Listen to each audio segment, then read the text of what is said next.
šiandien sveikinusi su jumis iš TwinsBet arenos ir yra vienos svarbiausių Europos taurės rungtynių vilkams, kadangi jie žengė į aštuntfinalį ir šiandien kovos prieš Klužo Nopokos ekipą.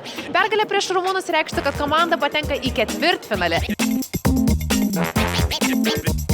Norėdami atvykti į vilkų rungtynes, tai galite padaryti anksčiau, kadangi atvykę TwinsBet areną nepamirškite užsukti į Wolves fanų zoną. Čia visą laiką jūsų laukia pre-game show, kur yra kalbinami įvairiausi svečiai, o visas naujienas apie vilkus ir organizuojamus renginius galite sekti jų socialiniuose tinkluose, tokiuose kaip Facebook, Instagram ir TikTok. Sakykit, kaip manot, kuris Wolves krepšininkas yra aukštesnis? Ar Marekas Blaževič, ar Regimantas Miniotas? Blaževičius. Miniotas? Miniotas, manau. Ne, Marekas Blaževič 1 centimetrus. Blaževičius. Marekas. Blaževič. Koks galėtų būti jo ūgis? Virš 2,10, tiksliai nežinau. 2,09. Ar Marek Blaževič, ar Regimantas Miniotas? Marekas. Ar Arnoldas Kulboka, ar Garrison Brooks? Tai gal tas Brooks, kuris. Aha, teisingai. Gal Bruksas. Taip, Brooks. Kur Brooksas 1-2 centimetrais aukštas. taip, teisingai 2. O ar Kristupas Žemaitis, ar Andrew Andrews? Andrius. Hendrisas. Žemaitis. Kristupas. Žemaitis. Nu, tiesiai 10. Ar Sean Thurman, ar Justinas Marcinkevičius? Turmanas. Tada Marcinkevičius. Lygusios duočiau.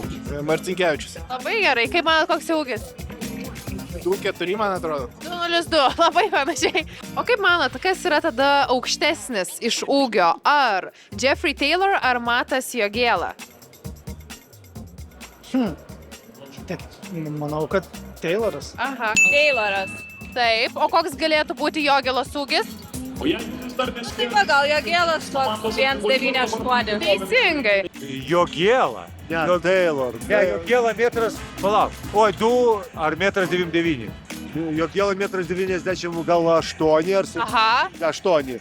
O Tayloras Tada 1,99 gal. Ne, 2 metrai. 2,01 Taylor. 0,1, nu tai Čia su batais. Super, broli. Su batais tai 2,1, o be batų 1,99 m. Gali būti.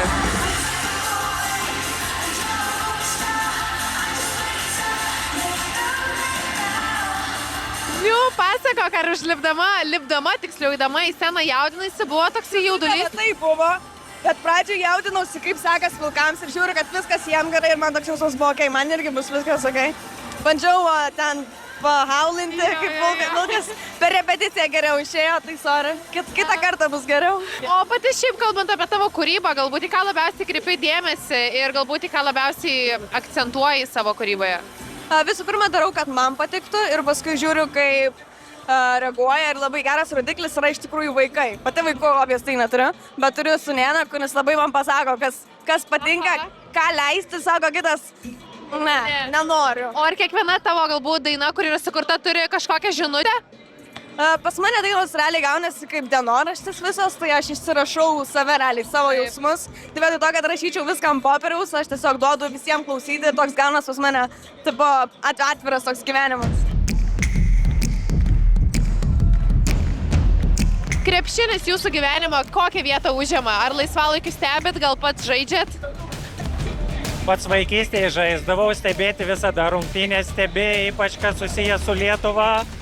O dabar ir atėjom su visa šeima. Atvirai pasakius, aš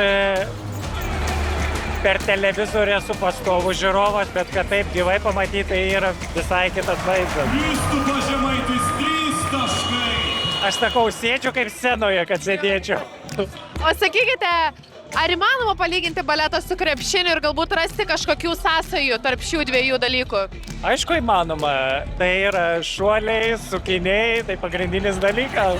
Jeigu aš žaisčiau krepšinį, aš tik tai kamuoliu neapėmu rankom, bet jeigu apimčiau kamuoliu, tai šokčiau dvigubą apsisukimą, kaip dėčiau. Į kažką.